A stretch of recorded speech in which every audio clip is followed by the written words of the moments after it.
విచారణ చేపట్టి ఏడాది గడుస్తోంది. అసలు నిందితులు దొరికేది ఎప్పుడు? ఆయన వస్తేనే అసలు కథ బయటపడుతుందా?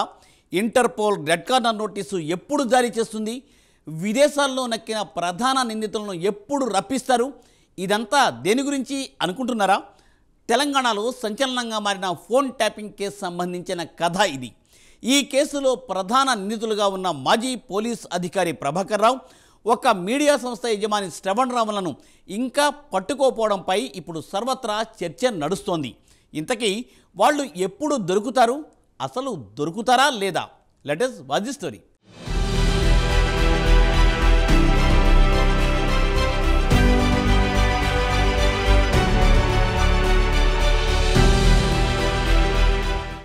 విదేశాల్లో ఉన్న ఫోన్ ట్యాపింగ్ కేసు ప్రధాన నిందితులు Prabhakar Rao, Shravan రావులపై red corner notice జారీ చేయడానికి ఆలస్యం ఎందుకవుతోందని సర్వత్రా చర్చ జరుగుతోంది. ఎంతో సంచలనంగా మారిన ఈ కేసులో ఇంతవరకు అసలు నిందితులను ఎందుకు పట్టుకోలేకపోతోందని ప్రభుత్వంపై విమర్శలు కూడా వస్తున్న పరిస్థితి నెలకొంది. ఈ క్రమంలో హైకోర్టు సైతం పోలీసులను నిలదీసింది. ఫోన్ ట్యాపింగ్ కేసులో A1గా ఉన్న ప్రభాకర్ రావు, A2గా ఉన్న శ్రవణ్ రావులను ఎప్పుడు అరెస్ట్ చేస్తారంటూ అసహనం వ్యక్తం చేసింది. ఫోరెన్సిక్ ల్యాబ్ నివేదికల్లో ఎందుకు ఆలస్యం అవుతుందని ప్రశ్నించింది. తాజాగా శ్రవణ్ రావు బెయిల్ పిటిషన్పై విచారణ జరిపిన కోర్టు నిందితులను ఇప్పటికీ పట్టుకోకపోవడంపై అసంతృప్తి వ్యక్తం చేసినట్లు తెలుస్తోంది. ఈ సందర్భంగా శ్రవణ్ రావు ముందస్తు బెయిల్ పిటిషన్పై తీర్పును రిజర్వ్ చేసింది. తాను ప్రభుత్వ ఉద్యోగిని కాదని, ఫోన్ ట్యాపింగ్తో తనకు ఎలాంటి సంబంధం లేదని, తనకు ముందస్తు బెయిల్ను మంజూరు చేయాలని కోరుతూ శ్రవణ్ రావు హైకోర్టును ఆశ్రయించిన సంగతి తెలిసిందే.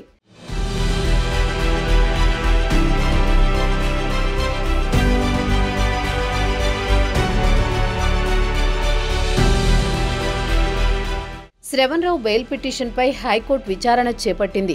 శ్రవణ్ రావు తరపు న్యాయవాది వాదనలను వినిపిస్తూ జర్నలిస్ట్ అయిన తన క్లయింట్ వృత్తి ధర్మంలో భాగంగా ప్రపంచంలో ఎక్కడికైనా వెళ్తారని, ఎవరితోనైనా మాట్లాడతారని పేర్కొన్నారు.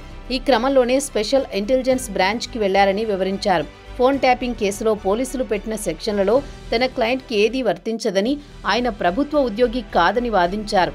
మరోవైపు ఫోన్ ట్యాపింగ్ కేసు నమోదైన వెంటనే విదేశాలకు ఎందుకు వెళ్లారనే ప్రశ్నకు సమాధానమిస్తూ, నా క్లయింట్ తరచూ ప్రయాణాలు చేస్తుంటారు, అంతే తప్ప ఈ కేసు ఉన్నందుకే విదేశాలకు వెళ్లలేదు అని వివరణ ఇచ్చారు. ఈ క్రమంలోనే ఇంటర్పోల్ రెడ్ కార్నర్ నోటీస్ ఇవ్వడంలో ఎందుకు జాప్యం జరుగుతోందని న్యాయమూర్తి పోలీసులను ప్రశ్నించారు. దీనికి సమాధానంగా రెడ్ కార్నర్ నోటీస్ విషయంలో CBI ఇప్పటికే ఇంటర్పోల్కు విజ్ఞప్తి చేసిందని పబ్లిక్ ప్రాసిక్యూటర్ వివరించారు. ప్రభాకర్ రావు, శ్రవణ్ రావు అరెస్టుకు చర్యలు తీసుకుంటున్నట్లు చెప్పారు. ఇప్పటికే మొదటి ఛార్జిషీట్ దాఖలు చేశామని, తదుపరి దర్యాప్తు కోసం దిగువ కోర్టు అనుమతి తీసుకున్నట్లు గుర్తు చేశారు.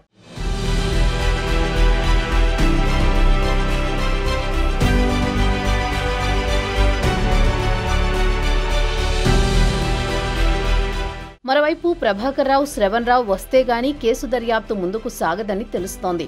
శ్రవణ్ రావు ఫోన్ ట్యాపింగ్ కుట్రలో భాగస్వామిగా ఉన్నారని, ట్యాపింగ్ కీలక పాత్ర పోషించారని, నిందితులంతా కలిసి 62 హార్డ్ డిస్క్లను ముక్కలు చేసి నదిలో పారేశారని ఆరోపణలు ఉన్నాయి. న్యూస్ ఛానల్ MDగా ఉన్న శ్రవణ్ రావు తరచూ ప్రభాకర్ రావును కలిసి ఎవరి ఫోన్ ట్యాపింగ్ చేయాలి అనే అంశంపై తదుపరి వ్యూహాలపై చర్చలు జరిపేవారని పోలీసులు చెబుతున్నారు.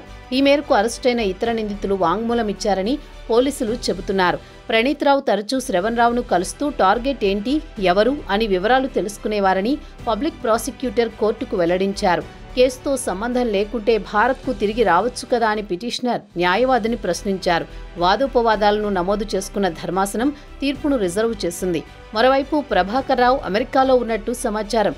అక్కడ గ్రీన్ కార్డ్ కూడా పొందినట్టు వార్తలొస్తున్నాయి. ఈ క్రమంలో ప్రభాకర్ రావును ఎలా ఇండియా తీసుకొస్తారనేది పెద్ద ప్రశ్నగా మిగులుతోంది.